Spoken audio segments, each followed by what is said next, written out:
The fall from the sky. The sky burned like fire as the alien ship broke apart in the upper atmosphere. It had been attacked by unknown forces and the slave pods inside were thrown open by the shock. One of those slaves was a girl named Jira. Her body was thin and weak from hunger. Her wings were not working. She had no strength left, but she crawled toward the edge of the broken pod as smoke filled her lungs. The alarm screamed all around her. Other slaves were already dead, some still chained, some falling out into the open air. Jira had only one choice. If she stayed inside the broken pod, she would die in the fire. If she jumped, she might die in the air. But at least she would die free. Her fingers gripped the edge, her knees trembled, her eyes looked down. She could see land far below Trees Mountains, a river cutting through the valley like a blue vein. She didn't know this planet. She didn't know what kind of creatures lived here. But she knew she had to take the risk. Jira took one last breath. Her voice was shaking. Her body hurt. Her heart begged her to wait. But there was no time left. She pushed herself over the edge and jumped. The wind screamed in her ears. She fell like a broken feather. Her wings twitched, but didn't. Open the air rushed past her face. Her arms spread wide as if trying to grab the sky itself. But nothing could stop her fall. The trees below grew larger. The rocks waited like sharp teeth. Jira's eyes filled with tears.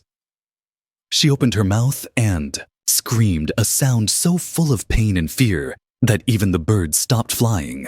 Far below on the ground, a young man named Elias heard the scream. He was fixing a broken water pipe in the valley when the sound hit his ears. At first, he thought it was an animal. But then he saw something falling from the sky. It wasn't a bird. It wasn't a drone. It was someone. Someone. With wings. His eyes widened. He dropped his tools and ran. The figure was spinning in the air, falling faster. Her body was limp. He didn't know who she was or what she was, but he knew she was going to die if she hit the rocks. Elias ran like never before. He didn't think. He didn't speak. He didn't look back. The air around him seemed to slow. His breath was hard. His boots slammed against the ground. And then he jumped.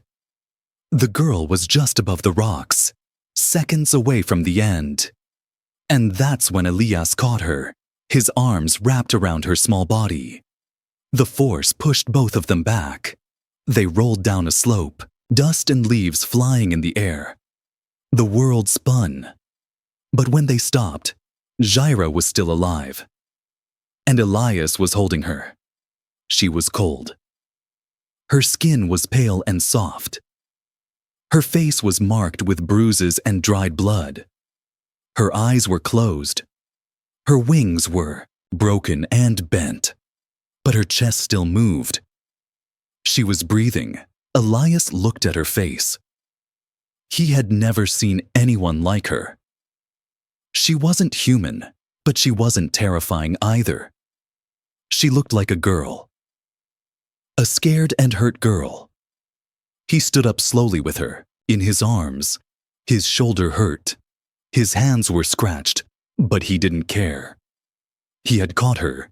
He had saved her. Jira's head rested against his chest. She whispered something in a strange language, too soft to understand. Then she passed out completely. Elias looked around. No one else had seen her fall. No ships in the sky. No sound of drones. Just wind and silence. He took a deep breath, then started walking back toward his shelter in the woods. He didn't know what would happen next. He didn't know who she was or why she fell. But he knew one thing for sure. She screamed for help, and he caught her just in time. The soft sound of water dripping filled the small shelter. It was made of scrap metal and old wood. A fire crackled in the corner. A strange, Smell of herbs and engine oil mixed in the air. Jaira opened her eyes slowly. Her vision was blurry. Her body felt heavy. She tried to sit up, but her arms refused to move. Panic rose in her chest. She was still alive, but she didn't know where she was. Her wings twitched under the blanket. Pain shot through her back like lightning. She gasped and lay still. A voice spoke from nearby, gentle, warm, human. "Don't move too fast, you fell hard, you're safe here." Jaira turned her head and saw him, the same human who had caught her. He was sitting on a stool, stirring something in a metal pot over the fire. His clothes were simple. His face had cuts and dirt, but his eyes were calm. He didn't look afraid of her. She blinked. Her mind raced. Why didn't he run? Why didn't he lock her in chains? Why didn't he ask her what species she was? Elias noticed her confused face. He smiled a little. "I don't know what you are, but you looked like you needed help." Jaira tried to speak. Her throat mud was dry. Her voice came out cracked and weak. "Why? Save me." Elias placed a small cup of warm broth next to her. He didn't answer right away.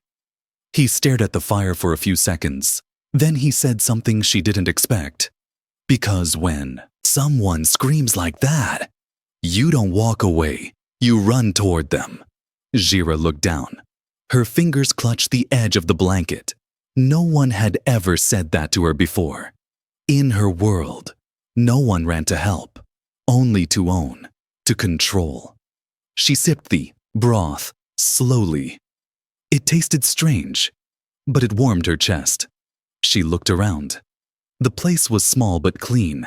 There were tools hanging on the wall. Old tech parts, batteries, cables, strange machines she didn't understand. "You live here?" she asked. Her voice was still weak. Elias nodded. "Yeah. Since the last colony ship left, I stayed behind, didn't want to leave Earth yet." She didn't understand why anyone would stay on a dying planet. But she was in no shape to ask more questions. Her body was shaking.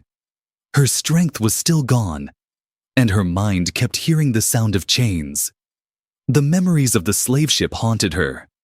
She closed her eyes, tried to hide her pain, but Elias was watching. He didn't say anything. He simply got up and walked to a box. He pulled out a long coat and gently placed it over her. Jaira opened her eyes again. The coat smelled like old fabric and metal, but it was warm. It was kindness in cloth form. "Rest. No one will hurt you here," he said softly. That night, she didn't sleep. Not really. Her body was still in shock.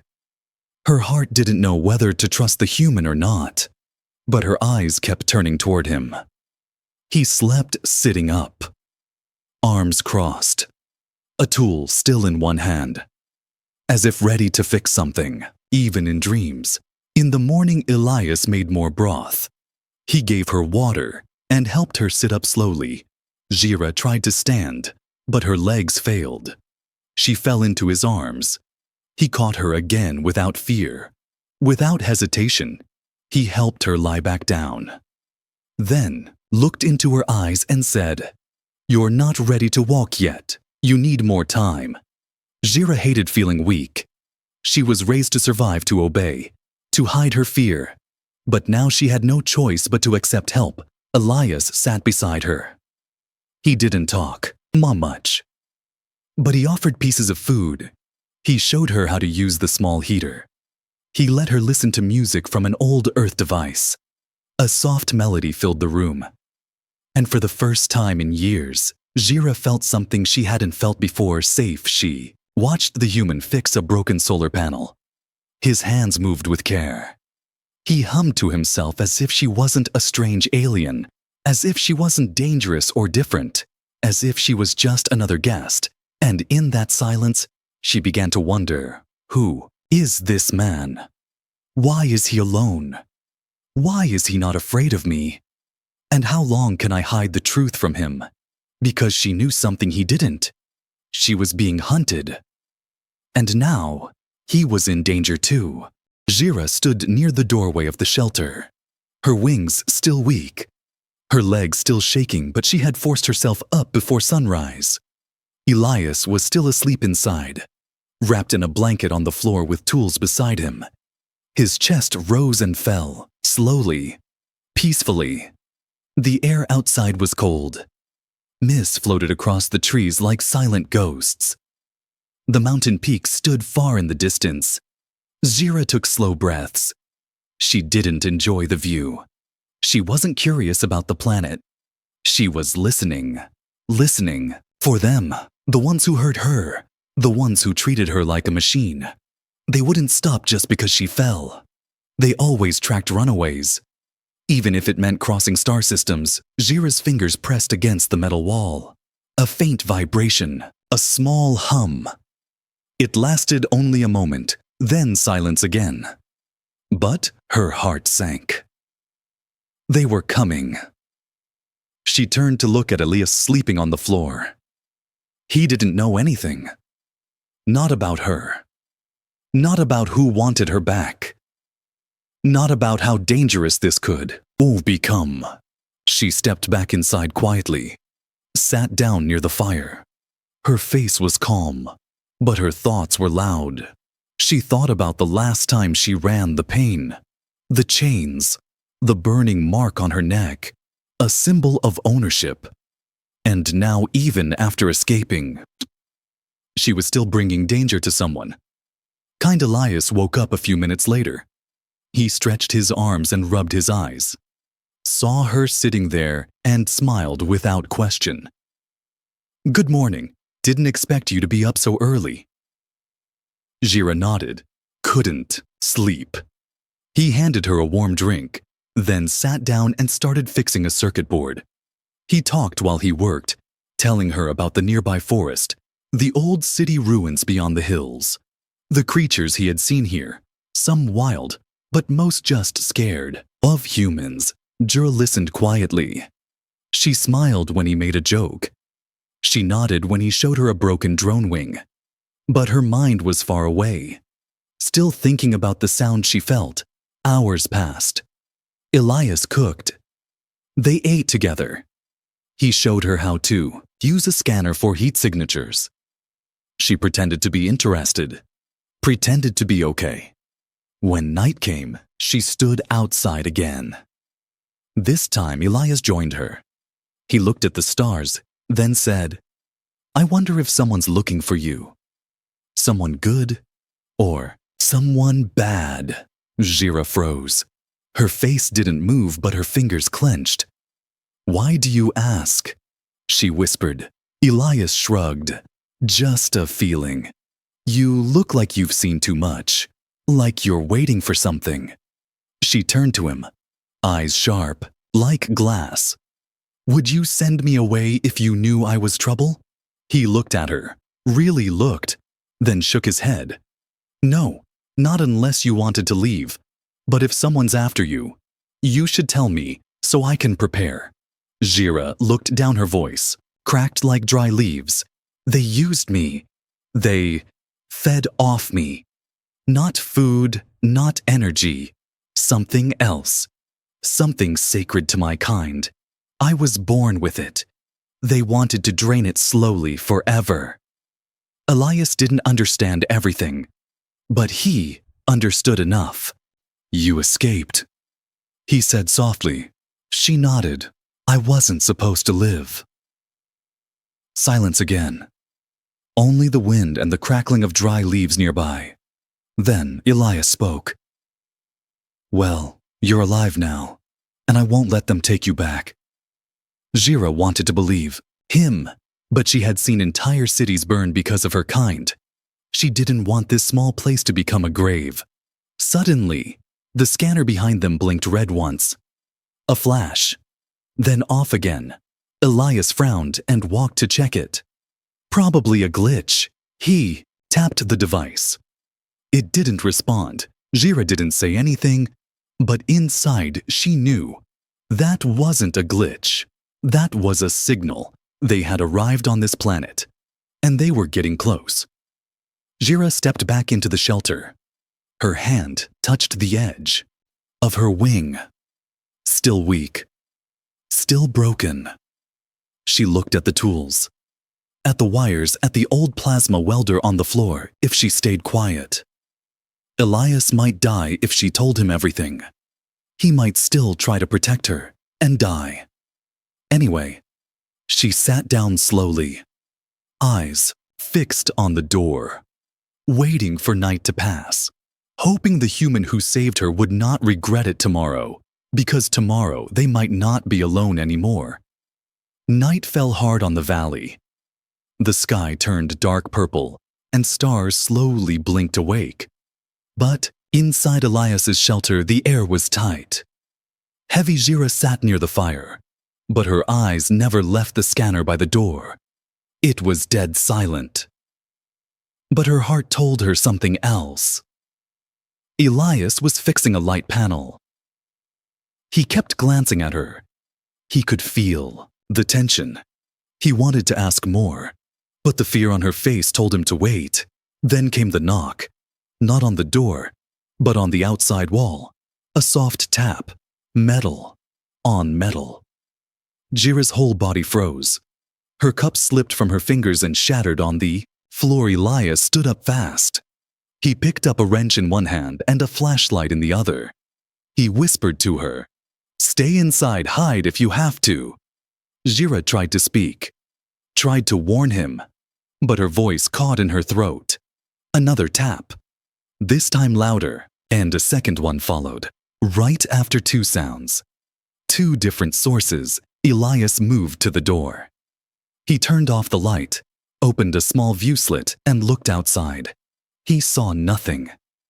Then a red beam sliced through the wall from the left. Elias jumped. Back grabbed Jira and pulled her behind the old workbench. Sparks flew. Metal hissed. A robotic voice outside called out in a language Elias didn't understand. Jira did, and it made her blood turn cold. "Return the asset or be terminated." Elias looked at her. She nodded. He now knew they were here for her. The wall burst open. Two armored figures stepped inside. Tall, shiny black suits with red visors. Weapons in hand. Elias didn't think. He grabbed a power cell and threw it toward the wall. It exploded. Just light and smoke, but enough to blind them for a second. He jumped forward with a metal shield, the kind used for radiation repair, not meant for battle, but it was all he had. The first blast hit the shield and knocked him back. He didn't fall. He held his ground. The second figure aimed toward Jira. She couldn't move. She was trapped. Her wings still broken. Her strength gone again. The gun charged. And then Elias did the unthinkable. He ran, threw himself between her and the weapon, took the blast right to his shoulder. He screamed, but didn't fall. The second blast came.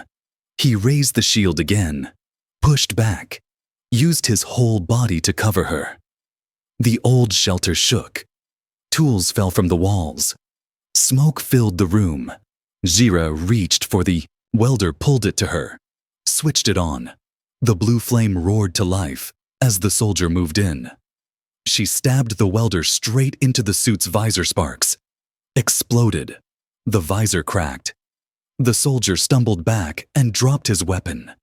Elias grabbed a pipe and slammed it into the side of the other one's head. Not strong enough to break the armor, but enough to distract him. They fought like wild animals, not trained soldiers, not warriors. Just a human and an alien girl trying to survive. The soldiers regrouped and retreated for a second. They spoke again. Target unstable. Human interference stronger than expected. Then, they fired a beacon into the sky. A red flare. A signal. Jira knew what it meant. More would come. They had only minutes. Elias dropped to one knee. His shoulder burned. His chest ached, but his eyes stayed sharp. We have to go. Now, Gyra helped him stand, wrapped his arm over her shoulder. Her wings dragged behind useless, but her legs moved. They slipped out the back. Through the hidden tunnel Elias once used for water pipes, dark, narrow, cold. They didn't speak, only breathed, only hoped. When they came out the other side, Gyra collapsed. Elias caught her before she hit the ground. He looked back, saw smoke rising from the shelter. He had lived there for years, and now it was gone. Gyra looked up at him with tired eyes. "I'm sorry I brought this here." Elias shook his head. "No, you didn't bring trouble. You brought the truth. Now we face it together." In the distance, the forest waited, and beyond the trees, a place to hide, maybe even fight back. But for now, they had each other, and that was the only shield they needed. The forest was quiet, but full of secrets. Each step they took was slow and heavy. Elias leaned on Gyra, even though he tried not to. His shoulder was burnt and bruised, but he didn't complain. Gyra didn't speak either. She just looked ahead, eyes scanning the shadows between the trees. They moved until they found a shallow cave under a large fallen tree. Elias checked the inside and gave a nod. Dry, empty, safe. For now, he sat down against the wall, breathing hard. Gyra knelt beside him and placed her hand over the wound. It pulsed with heat. His shirt was stuck to the skin. He looked at her and smiled weakly. "Still alive. That's something right." Gyra looked away. Her voice was low. "You shouldn't have taken that hit. It was meant for me." Elias shrugged slowly. "I caught you when you fell. Didn't plan to stop after that." She was silent again. For a moment, the only sound was the wind blowing through the trees. Then Elias spoke. "You never told me what you really are, I think. I deserve to know now." Gyra's wings shifted behind her. They were no longer bleeding but still weak. She nodded, sat down beside him, and began. "I was born in a city of towers, on a planet far from this one. My kind once lived in freedom. We were light bearers, not warriors, not weapons, just light." Elias listened, his eyes never leaving her face. "Our blood, our bones, even our voices carry a kind of energy. It's pure, rare, powerful. Some say it connects to the stars themselves. That's why they came for us. Not to learn, not to share, but to harvest." Elias clenched his jaw. "What do you mean?" "Harvest." Gyra's voice cracked. "They built machines, hooked us into them, forced us to sing while they drained our strength one by one. Our people faded. Some became empty husks. Others vanished from the inside." Elias felt sick. He looked at her. This quiet girl, this fragile being. She had lived through something darker than he imagined. "And you escaped," he said. She nodded slowly. "I was a child when I saw my mother collapse. I ran. They caught me years later, marked me, stored me in a transport cell. I thought I'd die there, until the ship crashed, until you caught me." Elias didn't know what to say. He reached for her hand and held it. It was cold, but real alive. "I'm sorry," he said. "I'm so sorry." Gyra didn't pull her hand away. She just looked down, tears forming in her eyes. "I never asked for this. I didn't want to be special. I just wanted to." And live, eat, fly, laugh. "Now I bring danger wherever I go." Elias squeezed her hand gently. "You're not danger. You're someone who survived. That's power too." Gyra looked at him, really looked like she was seeing him for the first time. "And you? Why are you here alone?" she asked. He leaned his head back, stared at the stone ceiling of the cave. I lost people too. Long ago, didn't want to leave Earth, didn't want to follow the others to new colonies. So I stayed. Fixed machines. Chopped. Wood pretended I was fine. She tilted her head. And are you fine? He smiled, but it didn't reach his eyes. I was surviving. Now I think I'm living again because of you. They sat in silence after that. Their pasts different, but their pain. The same Jira looked toward the dark woods. Her expression changed. She wasn't just a scared girl anymore. She was something more. Someone rising from what was broken. They won't stop. Not until they take me again, she whispered. Elias stood, wincing from the pain, but strong in his voice. Then we stop running. We hit back. But first, we heal. We prepare. Jira nodded. Her hand touched the old scanner she had brought from the shelter. Still cracked, still blinking faint red. She took out a small crystal from under her cloak. It glowed softly, her last piece of true energy. She placed it near the scanner and watched it charge. Elias raised an eyebrow. Is that what they want from you? She nodded. This is just a drop, but they'd kill billions to get it. Elias looked at her. Then at the sky beyond the trees. Then let's make sure they never touch it again. Rain fell over the valley like a curtain of silver. The sky growled with thunder. The forest moved with the wind, like it was breathing. Inside the cave, Jira and Elias prepared for. The end, Jira sat with her crystal in her hand. The last piece of her inner light. It pulsed softly, like a slow heartbeat. Her wings were stronger now, still not ready to fly, but not broken anymore. Elias stood at the entrance of the cave.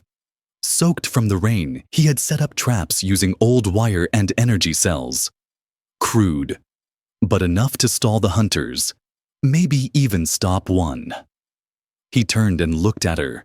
You sure you want to do this? We can still try to run. Jira shook her head. I'm done running. This is the only place where I ever felt safe. If we run again, they'll just follow us. Someone else will get hurt. Elias nodded. His face was tired, but his eyes were steady. He picked up a metal pipe and tied a charge cell to one end. A homemade staff. His last tool. Now a weapon Jira stood beside him. Her cloak pushed back. Her hands glowing faint blue. She had never used her energy for violence. But today was not about peace. The rain grew harder. Then came the sound. Not thunder, but engines. They both turned. Lights blinked through the trees. Shadows moved between the rain. 3 shapes, black armor, red visors. Same kind of hunters. But more advanced Elias stepped forward. His boots splashed in the mud. He raised the staff and shouted, "You're not taking her. Not today." The hunters didn't answer. One of them lifted a scanner. A red beam scanned the cave, locked onto the crystal in Zira's hand. Return the asset. Last warning. The voice echoed through the storm. Zira raised her hand. Blue sparks danced at her fingertips. Her eyes were glowing now, brighter than the rain around her. You can't cage light, she said. And you'll never own me again, the first. Hunter moved fast. Shot fired from the arm cannon.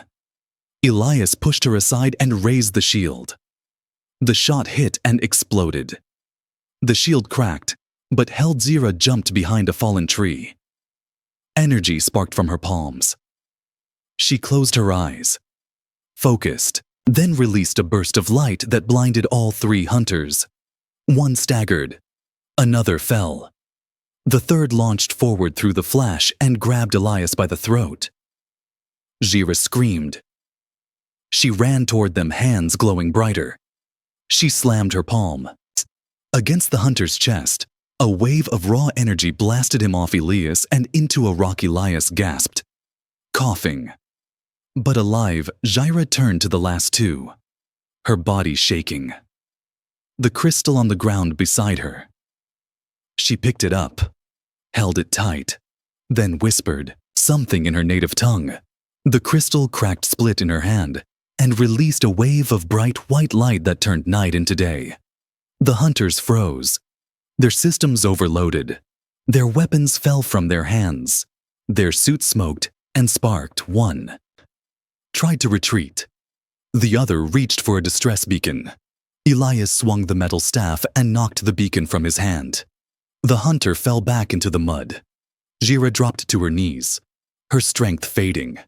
She had given everything, but she was still awake, still free. The forest was quiet now. Only rain, only wind. Elias walked over to her, picked her up in his arms, held her close. She looked at him with tired eyes, a weak smile on her lips. "You really caught me again," she whispered. He laughed softly. "Seems like that's what I do." They looked around. 3 hunters defeated 1. Cave. Still standing, Jaira leaned her head against his chest. "For the first time, they didn't take something from me. I took it back." Elias carried her inside, lit a new fire. The rain still poured outside, but the storm had passed. Tomorrow they would bury the hunters, repair what they could build again. They didn't know if more were coming, didn't know if peace would last. But for now, they had fire. They had shelter. And they had each other. Jaira closed her eyes, no longer afraid, no longer running. And Elias watched the fire, knowing that whatever came next, he would face it beside her. The girl who fell from the sky and gave him something to protect again.